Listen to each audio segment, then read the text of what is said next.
Hello, I'm Archie Luxury and welcome to the program, fuckers. And today I'd like to talk about the greatest sports watch that ever existed. And what is this, fuckers? What is the greatest sports watch that ever existed? No, it's not a watch I currently own. No, it's the Rolex Submariner. The Rolex Submariner. And I gotta tell you, fuckers, the Submariner itself is one of the greatest sports watches that was ever in existence. And I've owned many incarnations of this fucker. I've owned 5508, that's the no crown guard sub. I've owned countless 5513s, 5512s, 1680s, 16800s, 16610s, 16613, 16608, and a 16603, I think. Now, fuckers, this... Oh, and also, of course, I've owned the 14060. And fuckers, the Submariner, I mean, seriously, it is the greatest sports watch. It practically invented the genre. And what I tell you what I love about Rolex.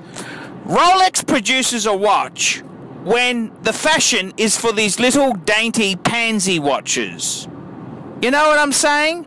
Rolex was never a trendsetter, or they were never a fashionable sort of thing when they came out. They were a fucking tool watch for people who had a fucking job to do and they needed a waterproof timepiece.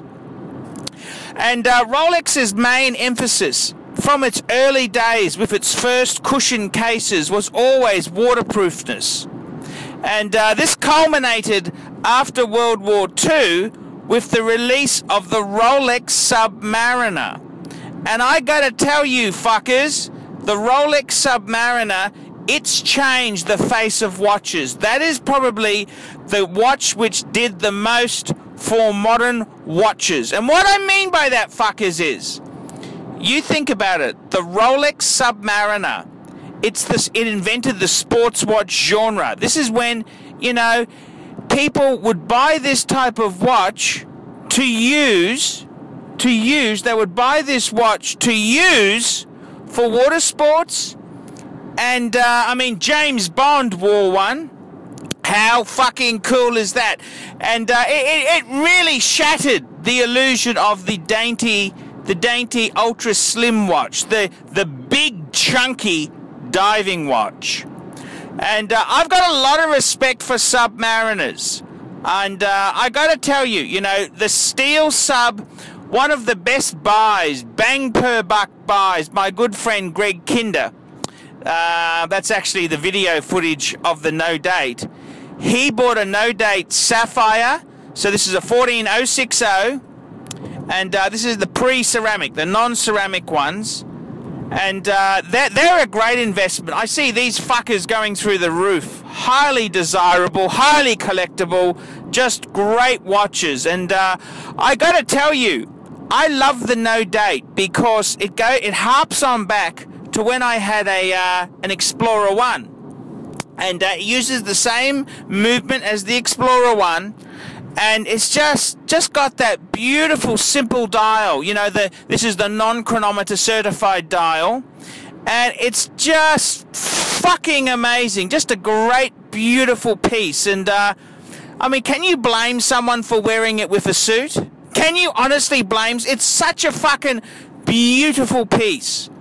And I gotta tell you, I've owned a few two-tones. I've had the black version and also the blue version, and it stands out like dog's balls. The big gold crown, the two-tone sub, it's just a beautiful thing. The only thing better than a two-tone sub is a solid fucking gold one. And I gotta tell you, you know, and this is fucking how good it is. I mean, you think, it's tacky, it's obnoxious. Fuckers, I almost Sold because it was the similar money to my Calatrava. I'd owned this Calatrava for about a year. I nearly sold it to get a solid gold sub. I mean, that's how fucking powerful it is. It's a beautiful heavy watch. See, gold has a higher density than steel, so it really feels heavy. Gold's just such a wonderful metal. It's amazing. You know, it's just gold is gold. And there's nothing fucking like it. And I gotta tell you, fuckers, the Submariner in solid gold, I could do it. I could do it. And such a usable watch. It's waterproof. And I just love subbies. And I'm starting to go full circle. You know, I've owned a few.